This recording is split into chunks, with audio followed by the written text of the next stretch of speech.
what is up, gamers, casuals, and all you beautiful creatures out there? Welcome to episode 39 of the Weekly Patch Notes, brought to you by your boy Thamziri. And with me, I got my co-host, Young Maxwell. What's good, homie? Yo, what's up? Yeah, it's hot as hell in SA, bro. Shit. And I know Kojo must be feeling that heat. What's good, brother? I'm chilling, man. How you doing? I'm melting. But we out here. I got my child fun. I'm feeling good, feeling nice. So, yeah, man. And, yeah, we're going to be bringing you guys some lovely gaming news, content creator news, some lovely tidbits. But before we get started, please do not forget to like, subscribe, and follow for more so that we can get you guys up to date with all the gaming news, everything happening in the gaming sphere. And, yeah, before we get started, does anyone have any admin or updates? I just want to make a comment that I'm surprised there in South Africa, you guys don't use air cons. You're still reliant on fans. We do, but the problem with air cons is the electricity bill. As we know, Eskom will double charge you for that shit. All right, no, fair enough. Admin from my side. For those of you who don't know, the 19th of October was the release of the Sea of Thieves Season 10, which brings about guilds. Yes, ladies and gents, for a very long time, as we've all been waiting for, an increase to asynchronously join your friends on Sea of Thieves. No more do we have to get into Sea of Thieves and try get our friends to constantly hop into servers until they hop into the one that we're on. No, now it's easier. You can just simply join in on whoever your guild is, whoever's online on your guild, and be able to set sail with them. I myself have downloaded the new season patch, but I haven't played it yet. I'm probably going to play it tomorrow. Obviously, I'm still trying to get you guys the BioShock video first, before anything else. So some gameplay on the guilds and everything of Sea of Thieves will come later. But anyways, yeah, that's my update. Oh! I've thought of two updates I can put. So I can mention. First of all, happy gaming to everybody who's able to play Spider-Man 2, lucky bastards. And the second thing I want to mention is what's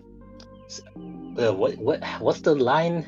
Selfish so whatever it's called, self-insert promo, blah blah blah, whatever the expression is.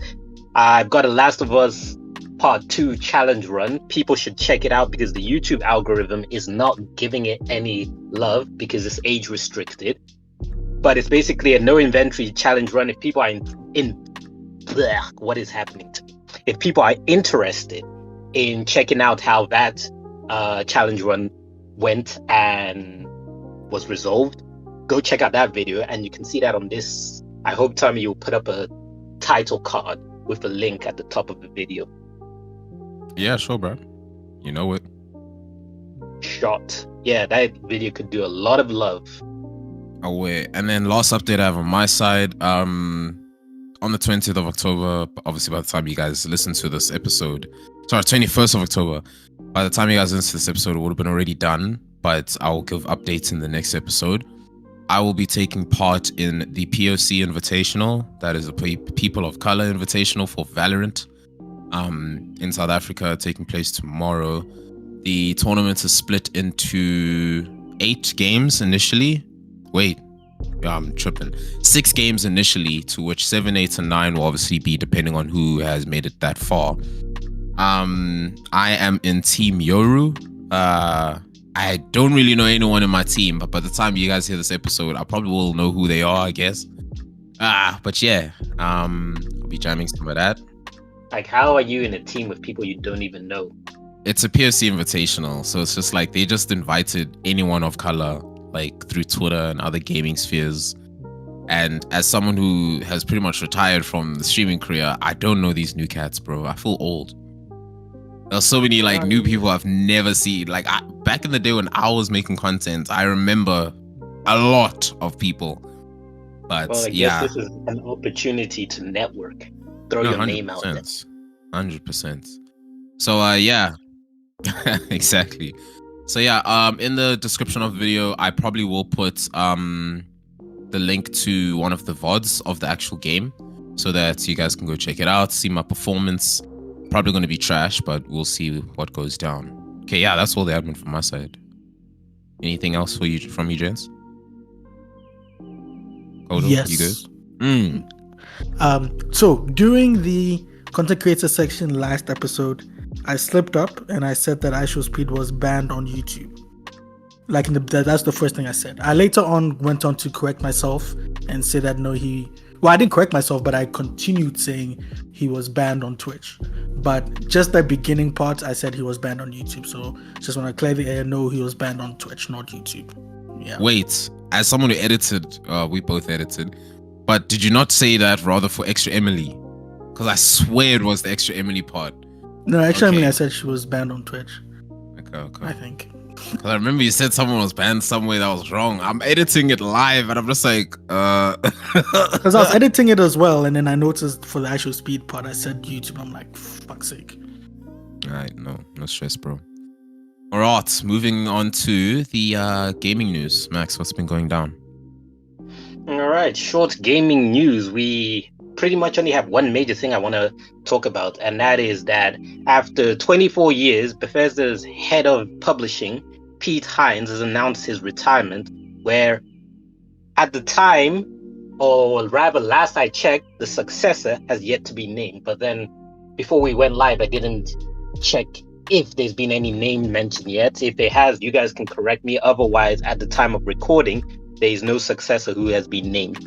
And I don't think there's any value in speculating that maybe God Howard is going to take over, because I think their roles are vastly different, where Pete Hines is not necessarily involved with the development the way Howard is. Therefore, I think Howard is going to retain his position and they'll find somebody else to take over for Pete Hines. The same way they're going to find somebody to take over for Bobby Kotick. Otherwise, the only other thing worth of mention, I suppose, is that the developers of Spider-Man 2 Insomniac Games have gone on to mention that if fan reception is good, they would be willing to make a Spider-Man game, another Spider-Man game, but with focused on Venom. And I think that would probably be a good idea. Kind of like, have Spider-Man 1 where it was on Pete, have the Miles Morales game, then have Spider-Man 2 where it's on both of them, then have a Venom game, and then conclude the series with maybe some GTA type of game where you can control all three of them, assuming Venom keeps the symbiote by the end of the game. Who knows? People who've played the game probably know. But yeah, have on the third one be able to rotate around all three. Personally, I would have thought they could have ended the series with some Across the Spider-Verse shenanigans where they find a way to bring in Spider-Gwen, or I forgot what her new name is. Kojo, do you remember what her new name is? Nah, I forgot.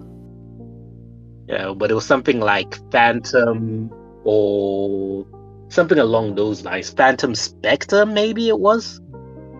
But whatever it was, I thought maybe they could introduce her and then have a side game with her. But otherwise, whatever their ideas are, I'm hoping that there will be one more to create a trilogy, and then Insomniac rests with Spider-Man and they move on to something else, because I don't want Spider-Man to be something which is just continuous over the years and then the name brand diminishes because it's something we keep getting, like akin to Call of Duty, akin to Assassin's Creed, akin to Battlefield, akin to all of these things which come out annually or so regularly that you get numb to their releases. Like they should do like Batman, the Arkham series, and just have those set of games, then move on, where people can look back fondly, and maybe after 10 years or something, another company under Sony or whoever else will make the deal with Marvel, Disney, can take over the Spider-Man game. Because correct me if I'm wrong, but I believe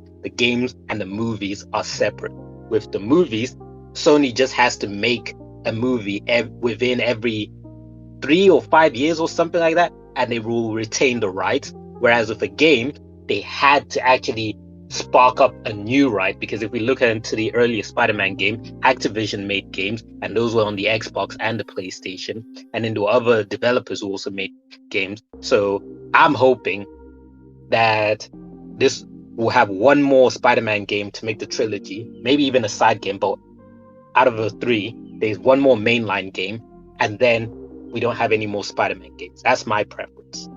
And that's it for the gaming news. You guys have anything to add? Gaming news. I already mentioned the Sea of Thieves, so no, nothing extra. Kojo? Yeah, one thing. Sticking with people leaving Bethesda, Will Shen, one of the lead quest, or not one of the lead quest designer on Starfield, has decided to leave the company after 15 years. He served as a designer on Skyrim, Fallout 4, Fallout 76, and the DLC, and he started as the lead designer for DLC on Fallout, what am I trying to say? He started as the lead designer on the Fallout 4 DLC Far Harbor. That's what I was trying to say. He is going to join That was almost 10 years ago. What, Skyrim? Fallout 4? Yeah, the DLC. Well, didn't it come out 2014? No, Fallout 4 came out 2015. Oh, okay. Okay, that's not as bad then. So the DLC probably came out in 2016. Yeah. Because I was remembering the trailers and everything, and then I'm remembering all of that happened towards the end of the year, and I was just like, damn, throwback. Yeah. So he is going to move on to a studio where they're working on the first RPG called Weird Song. The studio is called Something Wicked, I believe. And Weird Song is their first game that they're working on. And this is what he said. Clarify that Something Wicked is the name of the studio, not Something You Forgot plus Wicked. Okay, the name of the studio is, quote, Something Wicked Games, unquote. Yes. And this is what he said, and I quote, "Excited to announce that I've joined Something Wicked Games. I'll be working alongside an incredible group of role-playing game developers, and it's amazing to think we have veterans from Bethesda, Obsidian, and BioWare all on one team," end quote.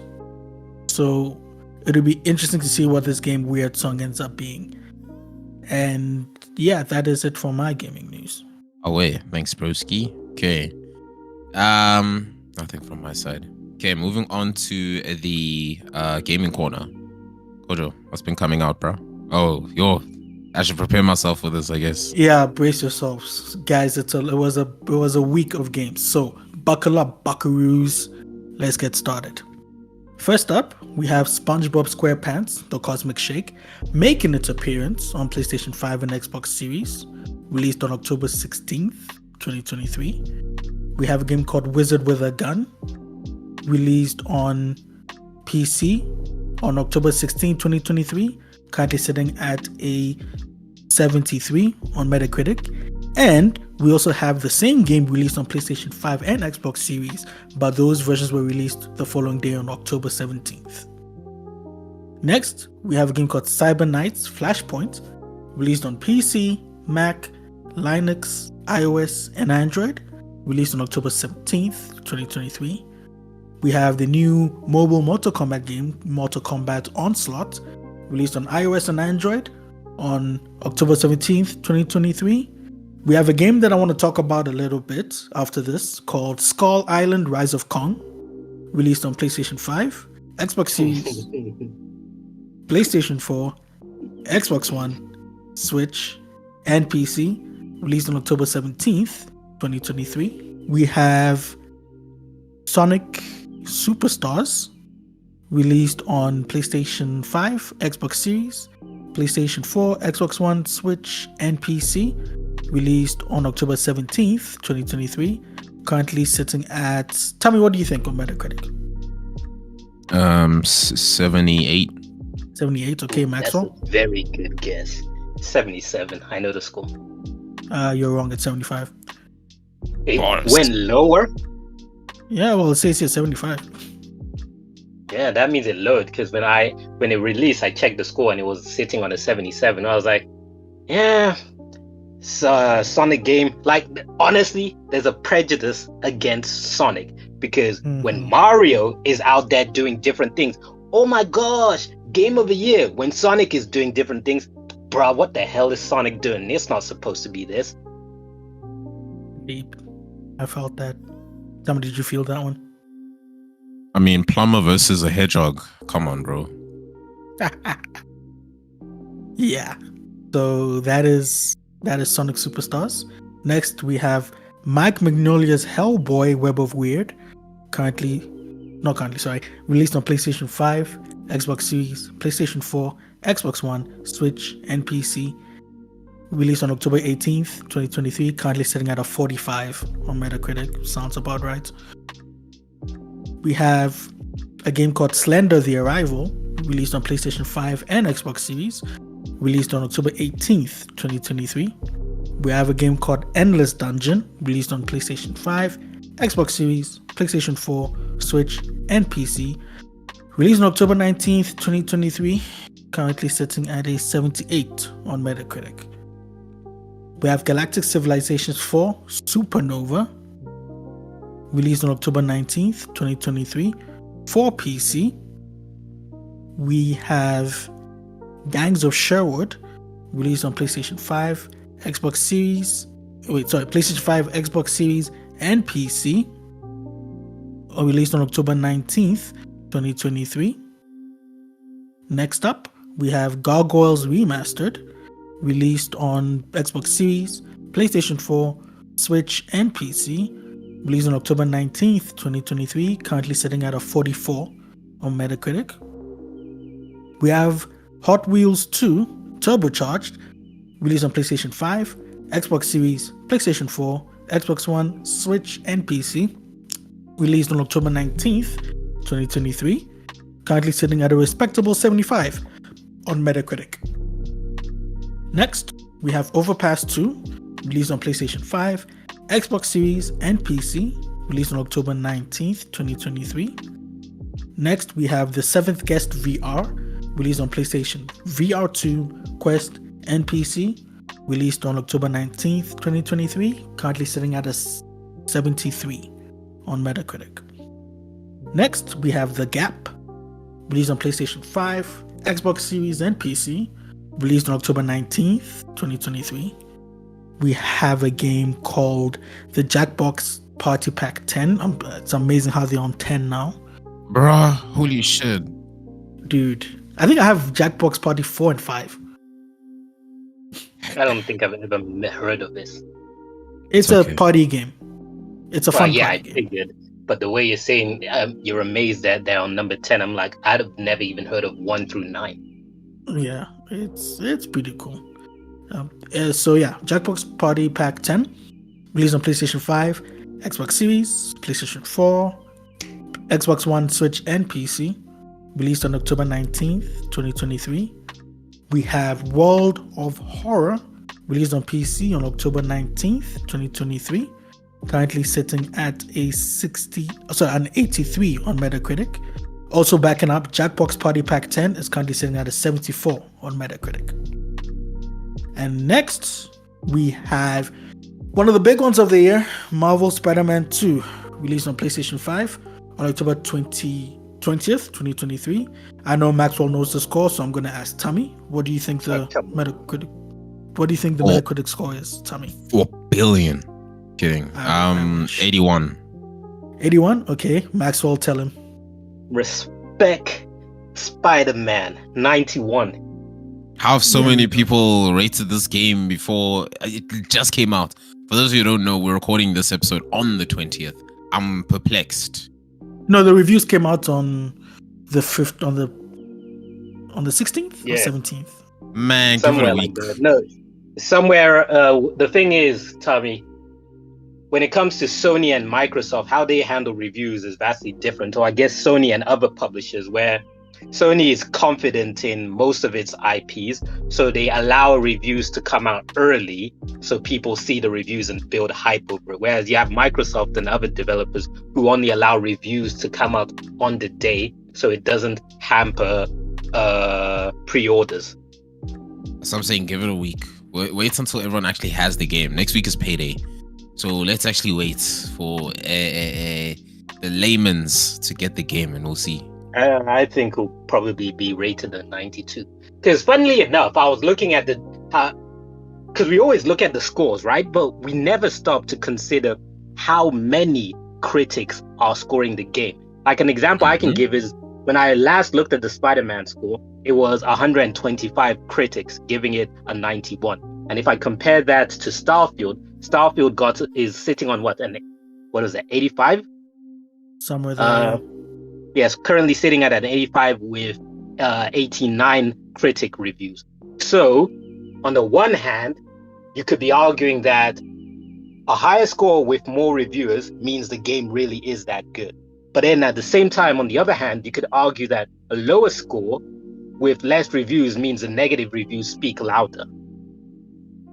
Yeah, fair enough. So I don't know how people would want to angle it and look at it and say Starfield is actually better than that, but because it has less total reviewers, it gets hampered down. Or Spider-Man is so good that even with that many reviewers, it's still hitting the 90s. Kojo, you can go on. Yes, so that was Marvel Spider-Man.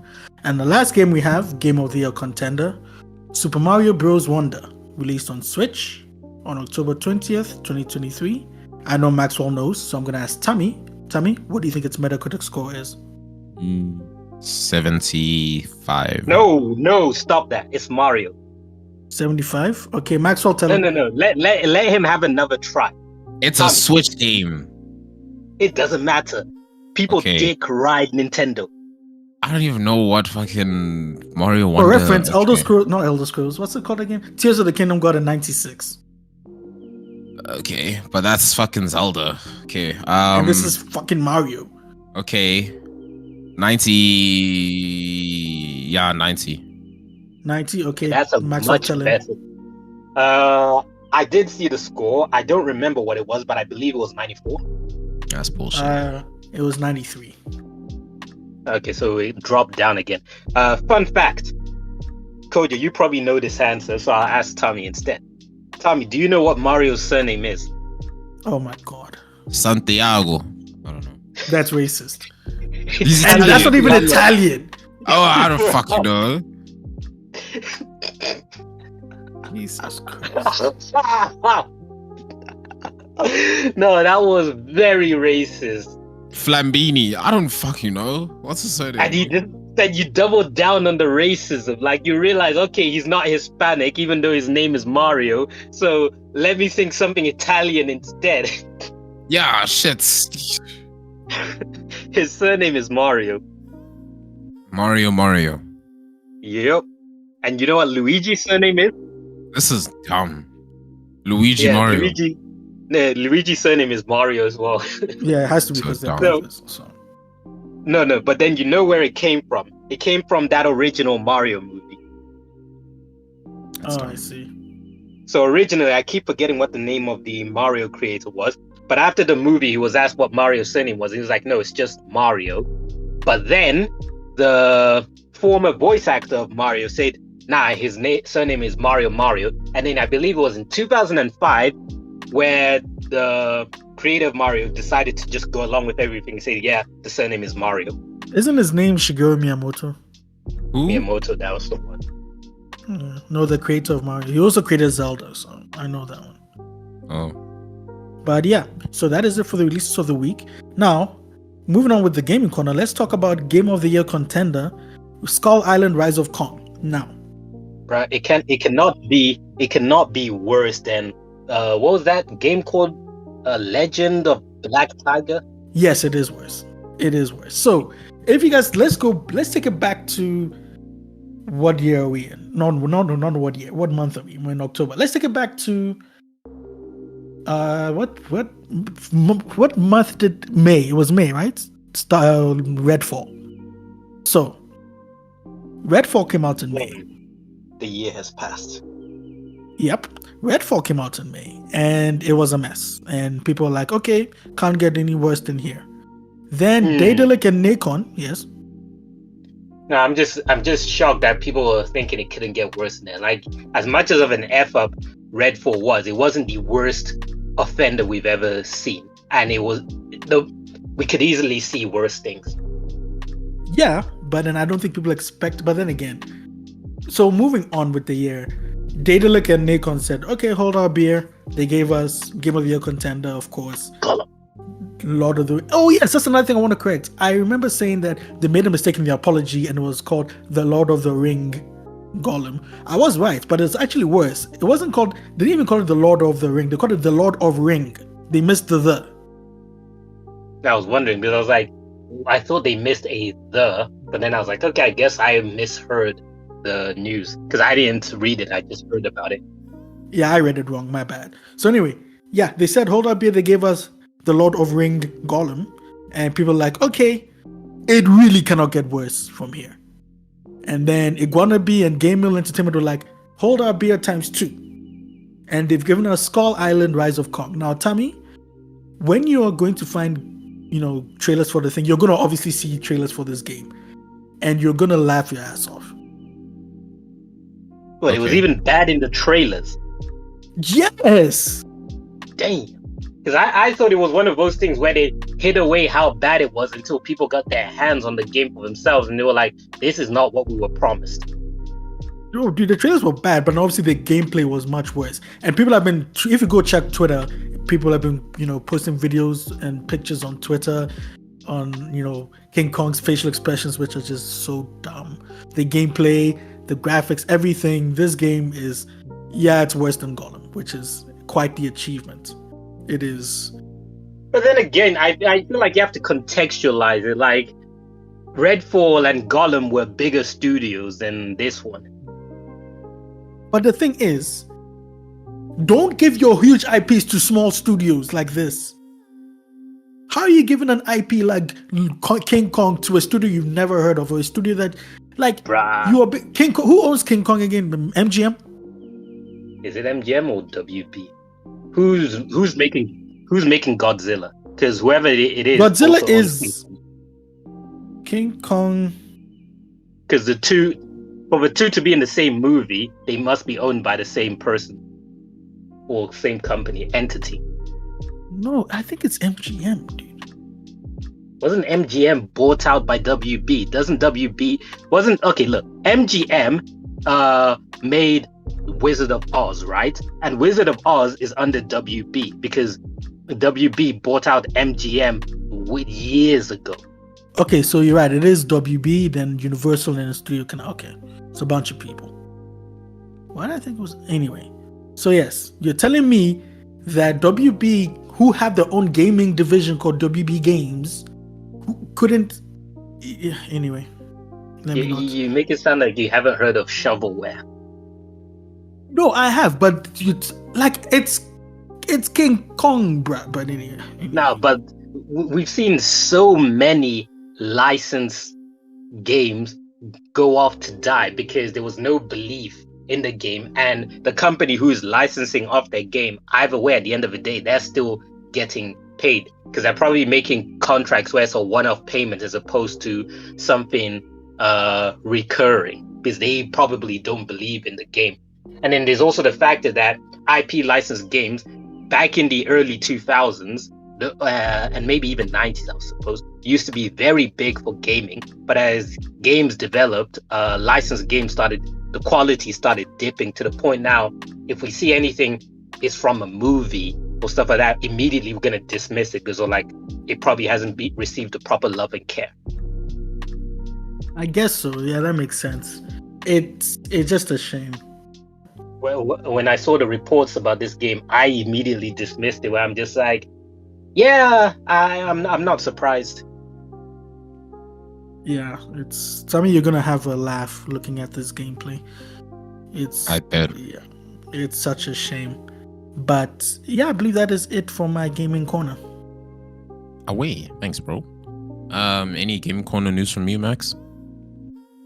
No, not at all.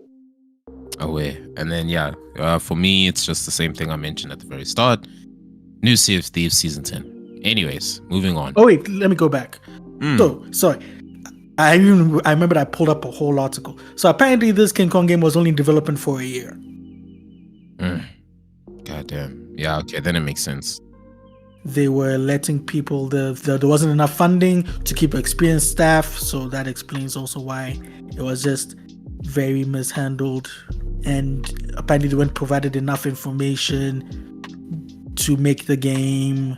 The development was right, that kind of stuff. So I'll leave a link to the article. We'll leave a link to the article below hand because I didn't really cover it fully, but yeah.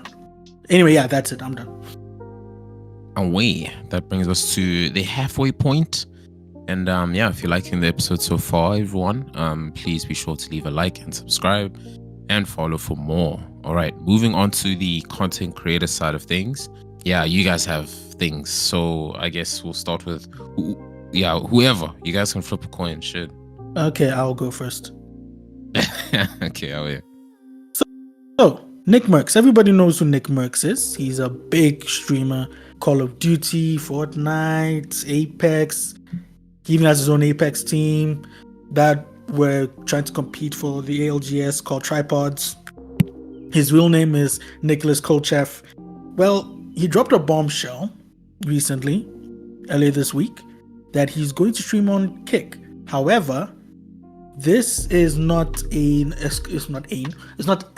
exclusive deal. It is a 1-year non-exclusive deal. And apparently this deal is worth, guess how much apparently this deal is worth, Maxwell first?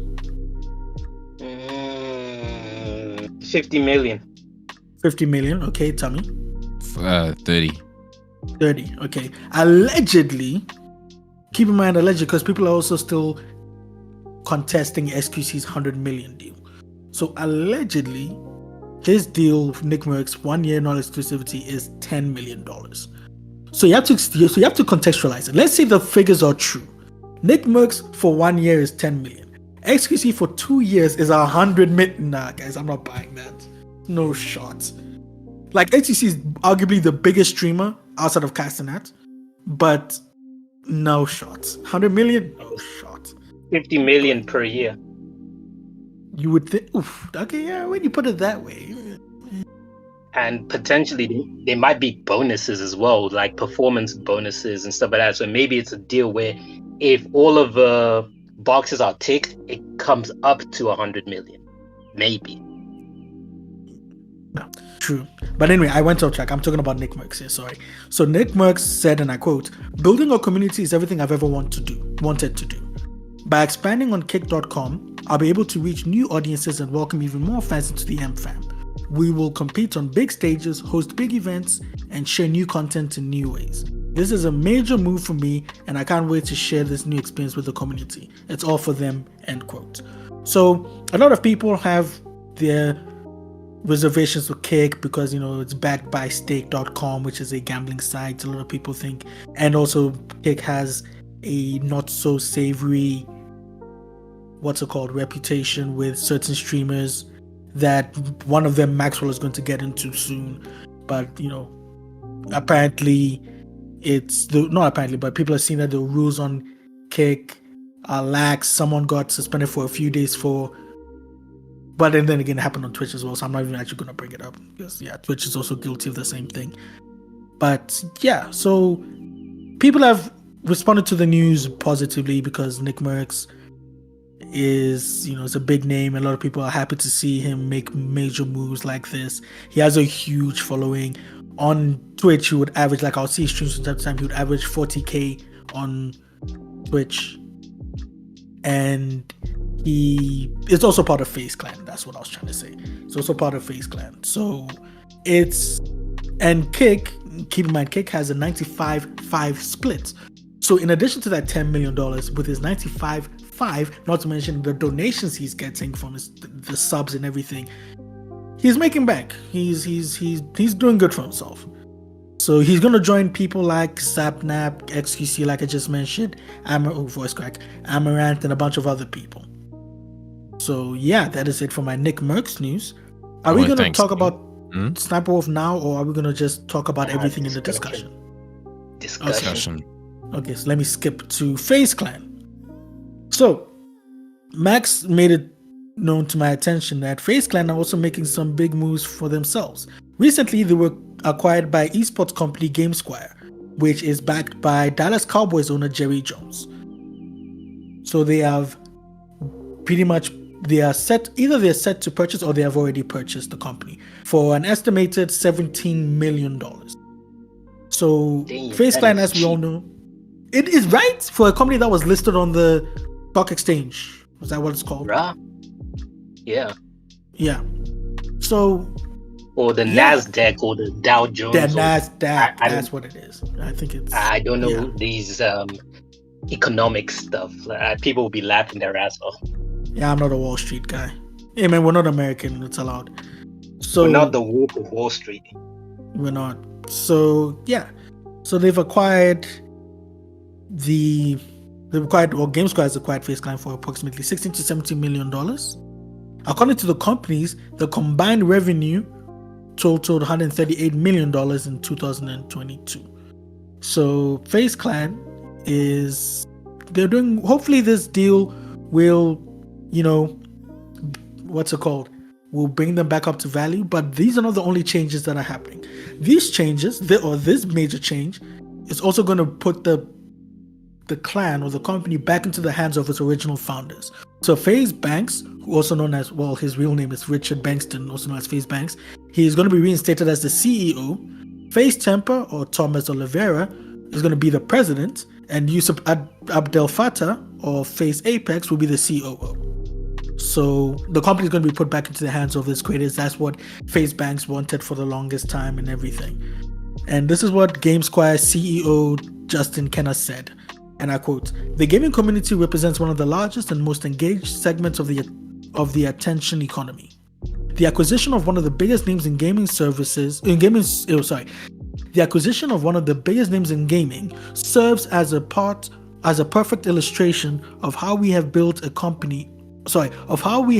powerful infrastructure with expansive scale that we can use to leverage the full spectrum of resources within the GameSquare ecosystem. We are thrilled to welcome back the founders of FaZe Clan and their fans, one of the most deeply engaged communities born on the internet," end quote. And this is what FaZe Banks said. And I quote, "I'm confident that with Tommy, Apex, and me back in charge of the brand, FaZe Clan will get back to where it was in its peak years. We grew up on the internet and understand this brand better than anyone ever could. We are grateful to have found a partner in GameSquare, who sees that value in us and can help execute our vision. We are going to produce first, talk later," end quote. And that is it for my content creator news. All right, thanks, I'm not man. gonna lie. I'm disappointed. I had my money on FaZe Clan falling apart and disappearing into the annex of history. Now they actually have a very strong chance to resurrect like a phoenix. Nah, Sure. we will never forget the shit that has gone down. At the end of the day, we'll see what the people say, bro. And then also, if I was Kick, I would make like a commercial where I'm showing all of the streamers I've signed, and then at the end of a commercial, whether it's a 30-minute, 1 minute, 2-minute thing, at the end of it, I'll say something like, "Join your favorite streamer on Kick," something like that. Like, I do not know who's in charge of marketing at Kick, but they clearly don't know what they're doing. Kick, call me up. I'll save you guys money. I'll bring you guys customers. Max, any content creator side from your side? Ooh, what? Any content creator news from your side? Just one. It's about Johnny Somali giving an update from what was mentioned before, where basically he's in Japanese custody. So apparently, when he was doing all of his nonsense in Japan, to give people a refresher, he was out in Japan breaking social rules, faux pas, where he was harassing people live on stream and doing all sorts of other things which is frowned upon in Japan. And some of the things he was doing was actually breaking the law. So apparently it turns out that the Japanese police were much aware of all of his shenanigans, and they were quiet because they were letting him build his own rap sheet that they would use against him.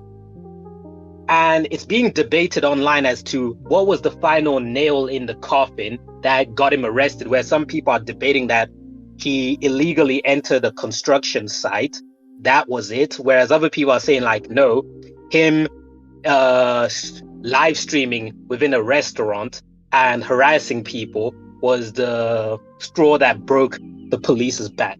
We don't know what it was, but they have a whole case against him. And right now he's in Japanese custody. And the way things are done in Japan, a lot of people are believing that this is it for him. He's not going to get that diplomatic immunity. The American embassy isn't going to come in and save his ass or anything like that to that extent. I believe even, who was the guy, Kojo, who was in Thailand making a fool of himself? And I don't believe the American embassy got involved in that. Ice Poseidon.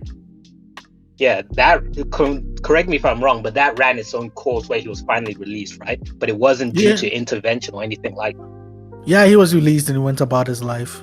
Yeah, so with Johnny Somali, basically the situation in Japan is that in Japan, they have a 90% conviction rate once you get arrested. Part of that is twofold. The first factor is that in Japan, the minute, you know how in the Western world, it's usually innocent until proven guilty, right? Yes. So in Japan, they don't really have that mentality. It's the minute the police arrest you, society more or less looks at you as guilty. So that contributes to the 90% conviction rate. And then the other factor to it is that the police gathers a rap sheet on you. And then what they do is they charge you on one of those things and you are put in jail for 28 days. And within those 28 days, they try to get you to confess. Where if you don't confess anything within those 28 days, you will be released because nothing was permanently charged against you. However, in those 28 days when they have you in custody, they use tactics like sleep deprivation, hunger, and other tactics to try and break your spirit, to get you to just fess up, to get everything over with. And so people believe he's going to be there for quite a while because apparently, according to the Japanese law, he can be held for 28 days per charge. So because he has several charges, if the first 28 days elapses and he doesn't break, they can charge him on his other misdemeanors or broken laws and keep him again for another 28 days. So they can keep him for 28 days consecutively until he breaks. And that's why a lot of people are like, it's game over for him. And then if he makes his confession, he'll be in jail for 3 years. And after he spends his 3 year sentence, he will then be released and deported. So, if there is a God, we're going to get rid of this guy for at least 3 years. Oh, for a second I thought you were going to say if there's a God, well, maybe he can like look out for him. But I'm just like, nah, let him get his just desserts, bro. Hell no. Like, nah. For me, I'm one of those people where if you're going to travel to somebody else's country and you fuck around and find out, the full weight of the law should come down upon you. Because I understand some people going into certain countries blind. Like maybe you're a tourist or maybe you want to visit somewhere and there's certain things you learn on the spot. Cool. That's one thing. But you being a public nuisance or you making a nuisance yourself like Jake or Logan Paul star, I don't remember which brother it is. I always confuse the two. But if you're making a nuisance of yourself in somebody else's country, or you are creating a fuss, like let's say you go to somewhere conservative and they say the way you dress is not acceptable where we are. And then you want to throw a fuss of, oh, at my place, in my country, we can dress however we want, blah, blah, blah. It's not your country. And then you just tell people like, I'm sorry, I understand. I'll go do the necessary, as opposed to throwing a whole fuss and whatnot and making a scene. So for me, the minute you start doing that, you've lost it for me. It's the same way of like, just to get into a little bit of football politics here, the same way where people were bashing Qatar for its humanitarian stuff, crap it's that, saying the World Cup shouldn't be there and stuff like that. It's like, cool, the World Cup is going to be there whether or not you like it. What you can do is just not visit the country.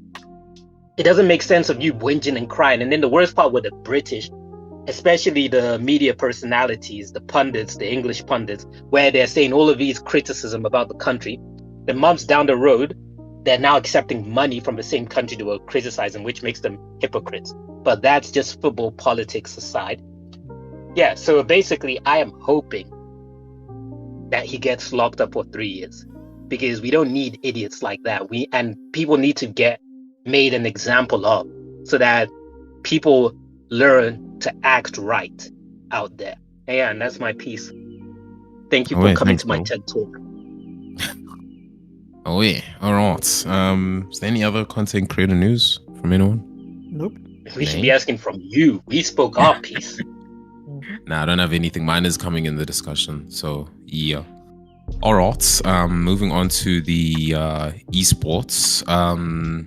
Yeah, I do have just one, but Kojo, do you have any other esports stuff? Mine's gonna be pretty long because I'm just listing the League of Legends update. Yeah, no, I have no esports, so it's all you. What? Okay, cool. Recently, for those of you who don't know, I mentioned in the previous episode, but at the moment right now, League of Legends World Championships of 2023 is taking place. And last week, from the 9th till the 15th of October, we had the play-ins. Since that pretty much started last week, I'm not going to mention the standings of it now. And so I'll just lead on to the group stages, which took place 19th of October till the 29th of October. So they're still ongoing, but I'm going to give you guys just the rundown of where we're currently sitting. Okay, so funny enough, I watched it with my roommate. We checked some of the VODs. I'm only watching this because of SKT. Like, I really just don't know anyone else in any of the games. But what I'll do is I'll tell you guys what happened in the group stages. So first up, 19th of October, the day one of the group stages, we had Team Liquid against T1, to which T1 took the game. Now, this was a very interesting match. I'm going to speak on the T1 games because, well, they're the team that I'm supporting. The match was pretty interesting because Team Liquid and T1, which is SKT T1 for those of you who don't know, they actually drew in terms of kills. So that's actually amazing. But T1 obviously won based on game sense and very good strategy. Yeah, let me say that. Okay, next up we had Cloud9, which took a win from Mad Lions. We had Gen G take a win from GAM. We have JDG, which took a win against Team BDS. We have G2 took a win against D plus Kia. We have NRG, who lost to Weibo Gaming. We have Fnatic, who lost to LNG. And we have BLG that won against KT. Of the day of this recording, which is the 20th of October, we had NRG win against Team Liquid. We had Cloud9 lose against LNG. Mad Lions won against Team BDS. Fnatic won against GAM. Gen G won against SKT T1. Now, this was very interesting to me because now Gen G have won a world championship before, right? But for those of you who know, SKT T1 have been champions more than once. You know, they've won world championships more than once, and they're still to this day one of the most feared teams in Korea, South Korea to be exact. And yeah, it was very interesting to see this loss because during the course of the game, they were like going after your boy Faker. Faker is the middle laner of SKT T1, also known as the God tier player of League of Legends. And yeah, just seeing that loss come so easily, and you can tell that he's very much matured because, I mean, Faker would usually cry. Well, not usually, geez, but not now and then he would cry if he ever lost a game in Worlds. So him not crying could show maturity, or SKT T1 are very confident. Plus, this is their first loss. So keen to see what's going to happen. And then, yeah, we'll keep you guys up to date in the next episode with more of the matches that take place. But currently right now, where the different teams are standing, I'll read them in order of their standing. Top position, we have LNG. Then we have Gen G. Then we have G2 Esports, JDG, BLG, Weibo Gaming, SKT T1, Cloud9, NRG, Mad Lions, Fnatic, KT Rolster, D plus Kia, GAM, Team BDS, and Team Liquid at last place in terms of standings. So this World Championship is, yeah, it's looking pretty interesting. I'm actually amazed NA teams are still pretty much involved. But another thing that I pointed out to my roommates is, which, look, I don't know I don't want to sound any like too discriminatory, whatever. I don't know, discriminating. But Team Liquid's team, right? There's literally only one non-Asian person. It's gotten to a point where North American teams, bro, like there's this rule that like majority of your team has to be. I just want to native, say, yeah? this is coming from the guy, from Mr. Mario Santiago. That's why I said I don't want to be discriminating. Okay, like disclaimer. Yeah, I get that, but I'm like, where was that reluctance? Look for there. And I what mean, was the other one? Flambini? Flambini. Yeah, Flambini. Yeah. I don't fucking know. I'm not gonna let this go anytime soon. So yeah, championships are looking really well. I'm very proud of the NA teams that are still in rotation. Looks like NA is not out of the League of Legends World Championships just yet. As well as the European teams, of course. But I mean, they will pretty much always have a place in LCS. And that is it for my content creator news. Moving on to discussion. Okay, I'll take it off. I'll take it up quick. You guys can obviously fill in gaps anyway. So, for those who don't know the SSsniperwolf drama from the previous episode, go check that out. I'll leave a link in the description and a place card thingy. But where things have taken over, I'm going to give a TLDR. So, Sniperwolf, for many of you who know, started out as a gaming channel where boyfriend or ex-husband, I don't know what he is now, would record himself playing and she would pretend that she's the one playing. That came out as, that was first rumors, and now it came out as like just straight up facts. Then they eventually split, her and the man's, and then she started reacting to people's content. Reacting to people's content has a certain limit on YouTube because there's a borderline between you reacting to people's content and you just using people's content like fully. She got called out by many people, even the likes of Jax Films, which Jax Films was obviously attacking her for the type of shit that she does in terms of her content creation. She then ends up doxing him. Eventually doxing him, she denies that she did so in any case, and you know, this and that a picture was just not too hectic. A picture of his house, you know what I'm saying?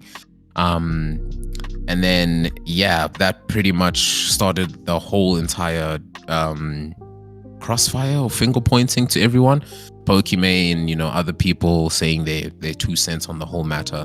Then YouTube puts out a tweet saying, would it be meta if we reacted to a reaction video?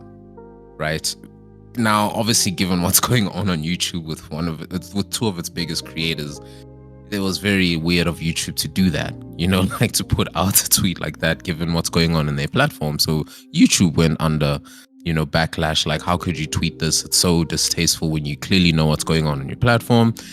And then eventually they now here I'll need you guys to correct me if I'm wrong, if she got demonetized or if she got banned. Temporarily demonetized. Okay, so now that being said, she then put out a huge apology letter. We're not going to read the whole thing later. Yeah, we're not going to read the whole thing, but this is where we're just going to discuss the validity of it and any other content creators and their apologies nowadays. We've all seen how apologies happen when it comes to gaming studios, Bollinger, and many other people, you know, so... Yep, even celebrities where you're sorry you got caught, you're not sorry that it happened. Yeah, Jada Pinkett Smith, shout out. But yeah, shout so... Entanglement. So yeah, wait, should we just read the fucking thing? It's so long. Let's not give her time in the sun. Okay, that makes sense. Okay, you say that, but we're going. Wait. You said let's not give her time in the sun, but we're going to have a whole ass discussion on her. Okay, so I'll read it out. Real quick. She's a gateway into the discussion. She's not necessarily the discussion. But anyway, Tommy, if you want to read it out or not, it's up to you. Okay, so real quick, I'm probably going to read it very quickly. So those of you might want to play the video at 0.5 speed. Okay, but anyway, she says, let me start by saying I'm sorry for my recent actions. It is inexcusable. I'm sorry to Jax Film, YouTube, the entire creator community, and my incredible fans for not being a better example for appropriate conflict resolution. Jax Film, While we certainly don't see eye to eye, we have our differences. I'm sorry for reacting the way I did when I should have taken the opportunity to show young creators how adults and professionals resolve conflict by communicating directly, respectfully, and privately, not for views or content, but a meaningful example of how conflict should be solved. I will reach out directly and hope we can find some time to connect and communicate, again, respectfully. I'd also like to thank YouTube for holding me accountable. I deserve it. I respect the decision and appreciate the opportunity to learn and grow from a true lapse in judgment. So I'm going to quickly just start off with my shit right here. First of all, I just want to quickly interject. Yeah. How much money you want to place that she used ChatGPT for an excuse? It's an AI written excuse. Again, why I said when she said respectfully twice, it just doesn't make sense. There was clearly, because bots aren't gonna, care about the same word repeating now and then, and it looks weird. But where I was like, okay, one, I don't think this is like hectically real or anything. One, she didn't tag anyone. She could have tagged Jack's Yes, thank you for pointing that out, because that was my first reaction when I saw that, because when I was seeing Jack Films and his whole thing, whenever he posted something on Twitter, he tagged YouTube in all of the things. He kept tagging the necessary parties in his post.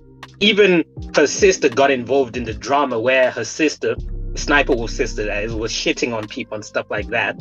You can see when somebody tags somebody, that's in itself. So thank you for pointing that out, because that was one of the things I also saw, where not YouTube, not Jackson, nobody was tagged in this. So she's just like, nah, they don't need to see this. If they see it, cool. If they don't, I don't care. So that was the first. The second thing for me was, I'm sorry for reacting the way I did when I should have taken the opportunity to show young creators how adults, resolve their shit. I don't think you are sorry, Sniperwolf, because you dead ass went to homie's house and Instagram like live feed, what the outside of his house looks. That you've already passed the whole point of like, you can't take that back. That nigga's forever gonna just like, have people popping up to his house now. Move house if he wants that damage to be reversed. You can't undo that. Facts. And a simple I'm sorry, no, that's not enough, because you've now put his whole entire life and family in danger. So that was some bullshit. Also, I just want to point out, you saying the I'm sorry part, I've gotten to a point now where I'm tired with apologies, whether that's me reading apologies online or that's people apologizing to me, where I'm like, I don't want to hear an apology. I don't want to hear that you're sorry. I want to hear, what are you going to do to make up for it? And not even just, I want to hear what you're going to do. Just do it. I want to see it. Actions speak louder than words. I'm the same, Max. Like, I don't give two shits about an apology. I'm one of the people in life that like, I don't forgive, nor do I forget. I try to just forget, but I'll never forgive you. Because every time I see your face, it'll be reminded of what happened. Like, apologizing is like, okay, what has that changed? We're still in the same situation, first of all. And second of all, what is there to deter you from doing something again? Because you could be on an apology tour, apologizing 1,000 times for 1,000 different things you do. But then when you have to make up for the things you do, who out there is honestly willing to make up for 1,000 different things? At a certain point, you're like, nah, this is enough. I don't want to always have to make up for what my errors. I just need to stop this. As opposed to, yeah, it's very easy to apologize. You have to humble yourself, and it doesn't taste good in your mouth, but it's the easiest thing you can do. Where it's just like, nah, apologies aren't good enough. Set a course of action of how you're going to make up for it. Whether it's, oh, I'm going to go and take a course, or I'm going to give out money to charity, or I'm going to work with such and such to find a resolution, but show action. And it has to be the type of action where clearly we can see that you wouldn't want this to happen 10 different times again. That one time is enough for you, and you don't want to have to experience that again. Exactly. So then another part of it that really pisses me off, okay, this is not about the apology now it's just in general. The one thing that I have issues with anytime a celeb or whatever apologizes is, okay, I understand you're doing this as like a public relations type thing, trying to save face, right? But it's also to say that what will piss me off the most, and it happens with a lot of content creators and celebs, is the resolution or the mediation of the whole situation. So like we had the Pokimane and Gideon, them hanging out together in a video, but that was just to make peace. I don't think, I personally just don't think any second of that was genuine when they were in that video. I honestly think both of them were doing things right by PR, trying to save their careers, both respectfully and everything, but they probably just don't even fucking talk to each other anymore. And they're monetizing those. 100%. And going back to what you said about how Jack's films will actually tag Ssniperwolf, her not doing it back, right? It's to say that most people will read her apology and would be too lazy to actually go search who Jack film is, whereas it would have been so easy if she just tagged him.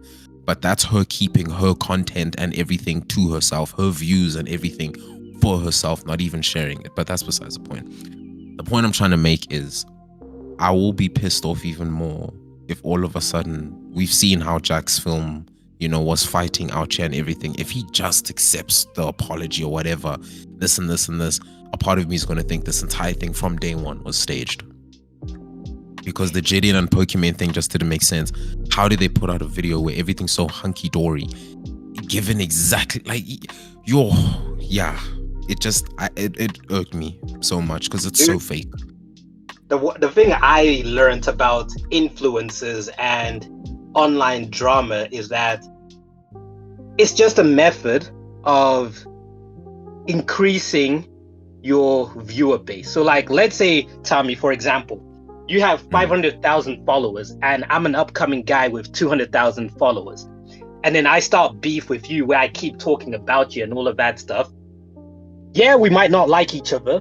Yeah, we might not talk to each other. But the drama is mutually beneficial because there are viewers who watch me amongst my 200,000 who will now check you out, check your content out. Some of them will like you and start following you. Others might not stick around, but they added to your views. The same way where you have your viewership, your audience base, who are going to come over to my platform, check out some of the stuff I'm doing, and be like, you know what? I actually like this guy. And then when we squash our beef and move our separate ways, cool, we're not going to interact and do anything ever together again. But the drama was mutually beneficial, where we both got a bit of extra followers and more eyes on ourselves while that thing was going on. And then we went our separate ways to, who knows, eventually get into another drama with somebody else and repeat the whole entire thing. Yeah.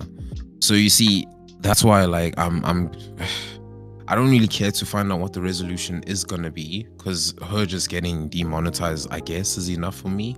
I don't think it's gonna stop Ssniperwolf and what she does in life. You know, at best she might turn to being a makeup artist on TikTok, short reels, or going into food, like most retired content creators. But yeah, that's just my part of it, my 2 cents.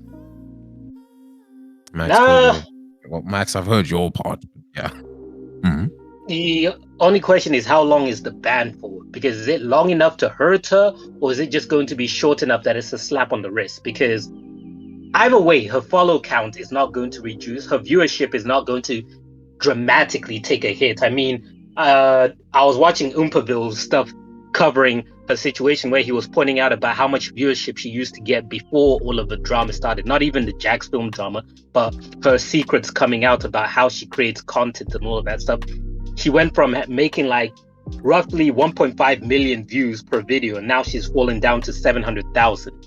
So the question is it just going to stick to a stable 700,000, which is still crazy amount of views, or is it going to lower furthermore where she's slowly becoming irrelevant? Because that's the question you have to ask, where with a content creator, especially when you've become big, it's hard for your career to end because there's so many different career opportunities for you available to you, especially if you're savvy with your money, where you can reinvest in different stuff. Like, let's say tomorrow PewDiePie decided to retire his whole streaming gig. He's not on Twitch. He's not on YouTube. He's not streaming at all. He's decided to live a reclusive life.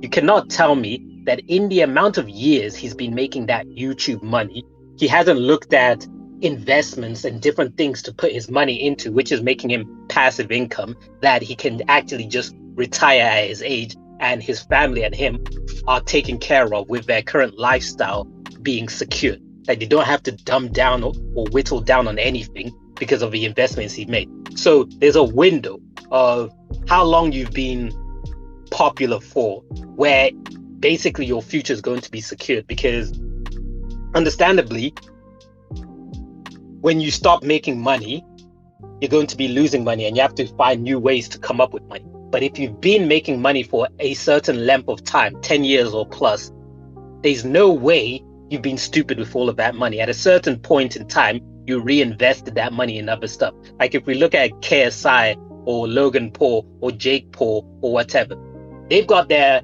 fingers in so many different things that if one avenue stopped, it doesn't impact them at all. It's like, maybe they went from making 40 million a year to now making 30 million a year. What's the difference between 30 and 40 in terms of lifestyle?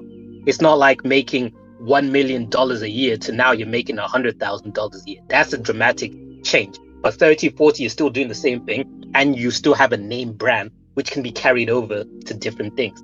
So with her, depending on the length of the thing, I don't know for how many years Sniper Wolf has been popular for.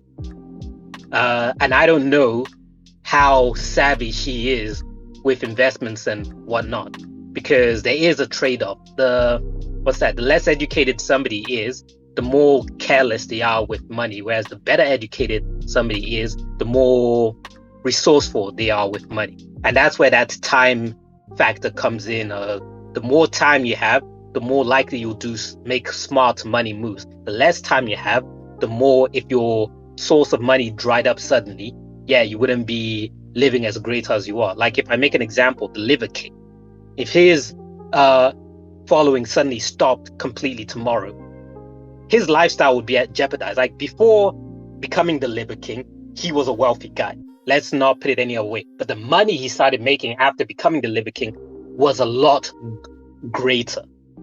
So if that suddenly stopped, he would probably hurt from it. Hence why when the whole controversy came out and all of that stuff, he claimed of going natty and all of that stuff, but no, he really didn't. And then he decided to come out, I'm back on drugs, because he wasn't going to be fooling the world for long.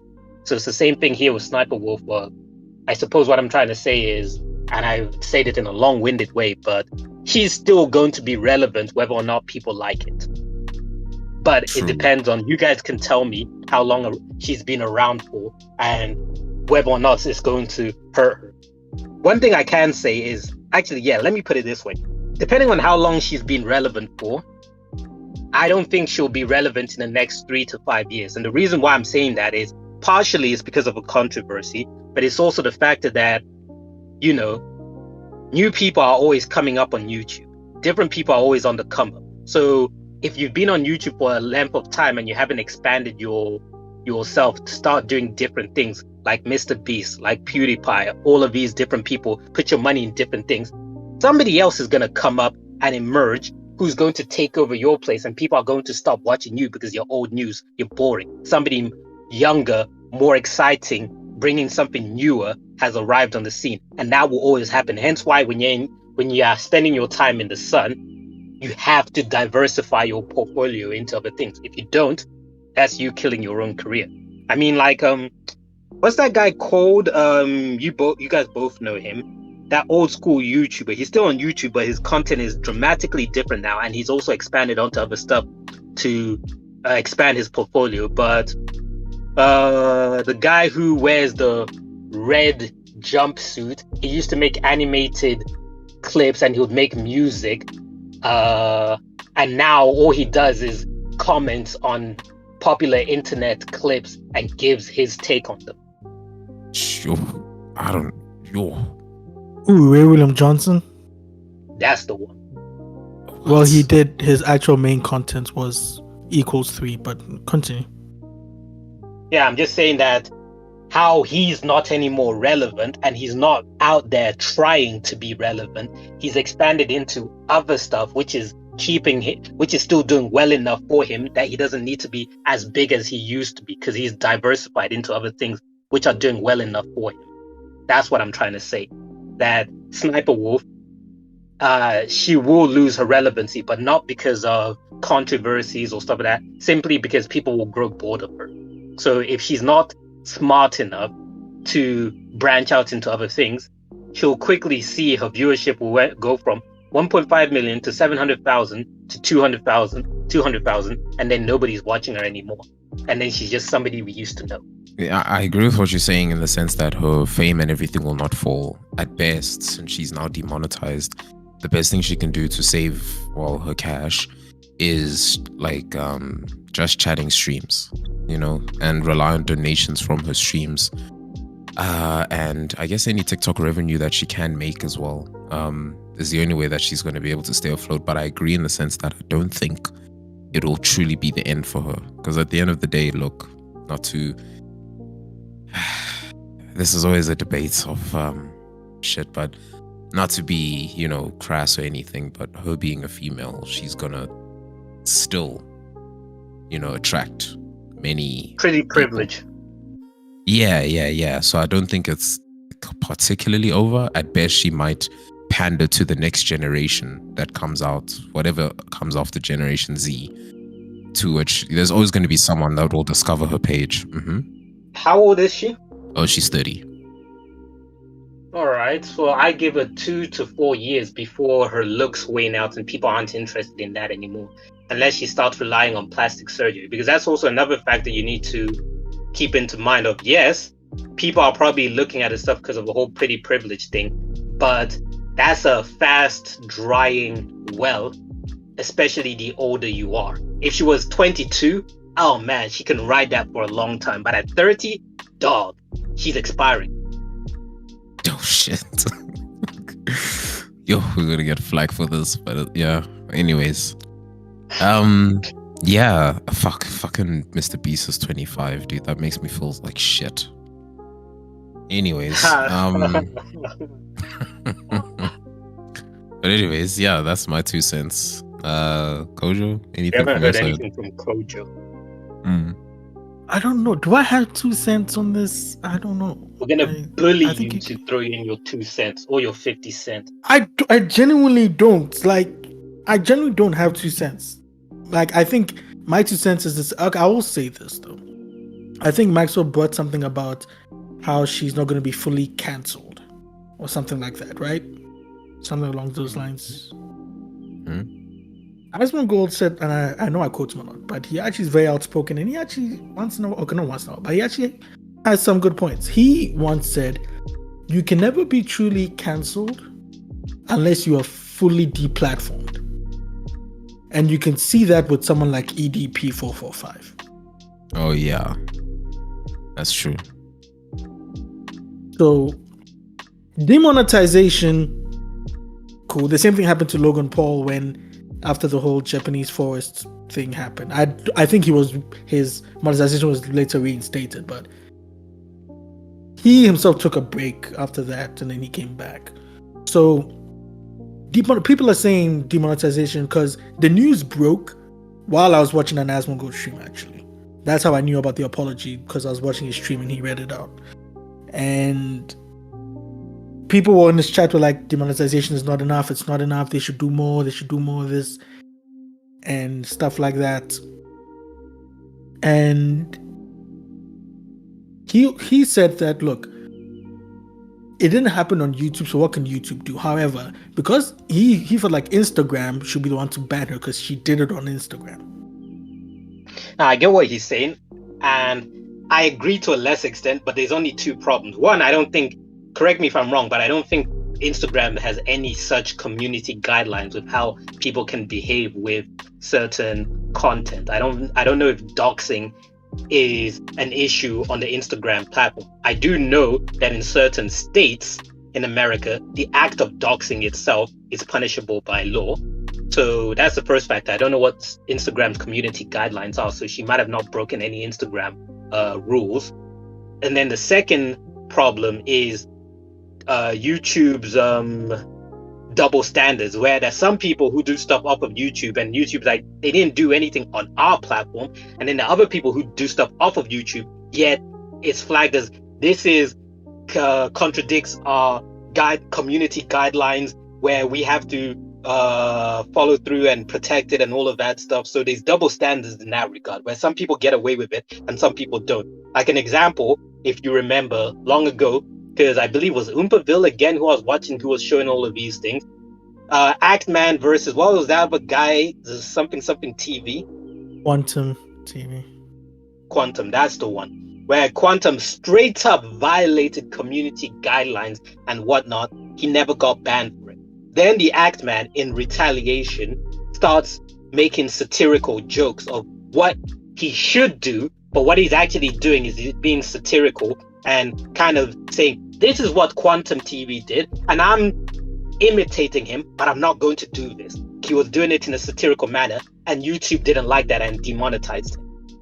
So that's why I mean, like, YouTube picks and chooses their battle, which is very odd. Yeah, so going back to the whole Instagram meta or whatever, with them, they're more strict on misinformation than you doxing people. They couldn't give a shit about that. But if you misinform people with stuff in the news, that's where you get rained on heavy. So Instagram probably and just that didn't only really came care. about because of the elections. Dude, literally Instagram live, you can see people like literally smashing here and there, and it takes a while for them to get reported. Yeah, no, I've heard about stuff. I've even seen porn sites where there's a whole subgenre of doing stuff on Instagram live, where I scratch my head and I'm like, I didn't even know this was a thing. And how do you even catch that taking place? It must be one of those things where you have to be following the account and see so and so is live. Not even, hey, you just see trending, because once one person discovers it, they tell their friends and everyone, and it's going to look weird on their system when all of a sudden a live that just started 5 minutes ago has 18 million views live. So it's like, okay, wait, what the hell is going on here? Is it sports? Then they see like, oh shit, let's ban them. Because I saw a former ESPN host who was a former athlete last year got kicked off ESPN because he had an Instagram live where he was celebrating his birthday party, and then he had hookers and strippers dancing on the live, and it wasn't good image for ESPN, so he was fired. Yeah, I remember that. So you see, yeah, that's exactly it. But anyways, going back to the whole thing, I'm keen to see what's going to happen. Well, I'm not really, it's not to say I'm keen to see, but I'm interested to see what's going to happen next. Because, I think, I just think it's going to be the drama of a week until the next drama makes everybody forget the current drama. Because that's always the thing. And in every industry you see, when drama pops up, it's fresh on everybody's mind until the next drama that pops up, and then everybody forgets the last drama and people move on with their life. So it's like when drama happens, it's about how you manage yourself until the next drama pops up, where people can thankfully forget about you and you can go back to living your life and not stressing so much. And then also talking about Logan Paul and whatnot, it goes back to the whole thing of diversifying your portfolio. Like, it's not, if you're a content creator, it's not smart leveraging your platform on one place. Like, if you have YouTube, it's not smart on just being YouTube. Be on Instagram, be on TikTok, be on Twitter. That way, if one of them cans you or anything goes wrong there, you still have a strong following on the other platforms, which you can continue monetizing. So that, sure, your main baby is squeezed, but then you still have the other platforms which are helping you out get by. Because I like people who are making $10,000 on Twitter, and Twitter is the worst platform for engagement, because people are now put up trash just to artificially inflate their engagement. Even Dexerto starts putting up the trashiest content just because they want engagement, where Musk and the Twitter accounts have to go back and look at that and recalibrate things, but they're not going to, because Musk is so obsessed with bots. Like, what the hell is this guy's problem with bots? Like, that is the only thing he's obsessed about with the entire Twitter platform. Everything else he doesn't care, but bots. It's because he is in the AI space, so any other AI that's not developed by him, he gets pissed off. Because dog, like literally all of the changes that have come to Twitter since he came in, you can pin down the root cause of that change to bots. Him trying to combat bots. Even the latest change of charging people $1 per year, like my goodness, $1 per year, really, just to fight bots. People are like, dog, who's going to care about $1 per year if you can get an automated bot so you sign up naturally, then you have your bot taking care of everything after the $1. Like, bruh, what's $1 a year to me when I've got a bot artificially making $3,000 a month or whenever? Like, hey, the ideas Musk comes up with, it's like, to me, it shows when people. Sorry, this is let me not get into ranting about Musk and how he's a fake genius. Yeah, him and his kids XYZ 2933. Yeah, it's real. Dude, all of those are nuclear codes. Probably. By the way, I think my roommate was the one who said that like their names are his what's the recovery code to his Bitcoin wallets, to his many different wallets. So stupid. It's but been anyways, right there in front of us all this time and we never realized it. Literally, dog. Literally. But anyways, yeah, that's the beef on the whole Sniper Wolf thing. We'll see how things go. But it's like Max said, this content or trivia or whatever was definitely covering up other stuff that was in the past. For example, you guys remember how hectically I was following up on the whole Linus Tech Tips versus their controversies. I don't think anyone here listening even knows of the resolution, if it was even resolved, because then this drama just suddenly came in. Previously, some other drama came in. So yeah, some things just don't get resolved, but we'll see how it goes. All right, moving over to the news blitz. Max, what's going on there, bruh? All right. Once again, short news week, so let's get into it. We begin with talking about Just Stop Oil. They had some activists interrupt a Tekken tournament in the UK where the activists poured paint on equipment and stood on stage in protest of oil. I think they were on stage in protest of oil. I saw the video. Apparently they were making some type of announcement. Some guys tried to step up to them to hide them from the cameras, but there's so many cameras that we still saw them just standing there on stage. There were 3 of them, I believe. And they stood there until they were escorted out by security, which brings a running theme about security and gaming events. Like, why is security always lax at gaming events? Anyway, then lastly, we're talking about Lies of P. It has sold 1 million copies since it released, while Minecraft has broken a record of being the first game franchise to ever sell 300 million copies. And that's it for the news blitz. No other gaming franchise has sold 300 million copies. Nope, not even Tetris. Not Tetris, not GTA, not Call of Duty. Oh, GTA 100% no. GTA is somewhere like, I think, in the 100 millions. No. Oh, okay. All right. Interesting. Sorry, Tommy, take it away. People in the comment section can let us know. But yeah, anyways, You can go straight up on Wikipedia. Facts. But yeah, anyways, the whole security at gaming events, dude, some people just don't think nerds are gonna try shit. But never know. Alright. Thanks, bro. I just want to say something crazy. Talking about security. In my home area, there was a concert that happened. Then, this is just wild and unrelated to gaming, but man, I might as well just put it because it was crazy. There was a concert that took place. Once again, lax security. There was a dude who found his girlfriend with another dude at the concert. He was big mad and decided to stab her till her intestines were out. Jesus. Bruh. Crazy. Fuck, okay. Yes. And then I know other people who got stabbed because they got their phones jacked. Stay safe. Don't go to concerts. Just don't leave the house, period. bruh. What are odds? Do everything virtually. Go on Fortnite and watch those virtual concerts. Watch Ariana Grande from your comfort of your seat. Does Fortnite what's the word? Support VR? No, it doesn't. They need to introduce that. Imagine VR and watching a concert on Fortnite. Okay, but why Fortnite? Any other? I mean, they could just do VR on. I'm pretty sure with Apple's VR thing, they're gonna start introducing concerts, because most celebrity concerts are, powered by Apple. But until we get to that point, Fortnite seems to be the popular platform where there's always some type of big event going on. So you might as well jump on Fortnite, go into the virtual world and party with Ariana Grande's avatar.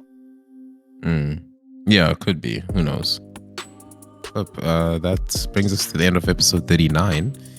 We do hope you all enjoyed it. If you did, please be sure to leave a like, subscribe, and follow for more. We release every weekend. Well, every week. You know what I'm saying? We release every week. And that has been the weekly patch notes brought to you by X to Skip. I'm your boy Thamziri, and with me were Maxwell as well as Kid Kojo. And we'll check you guys in the next one. So stay good, stay healthy, and become the next Elden Lord. We'll see you guys in the next episode. Peace out.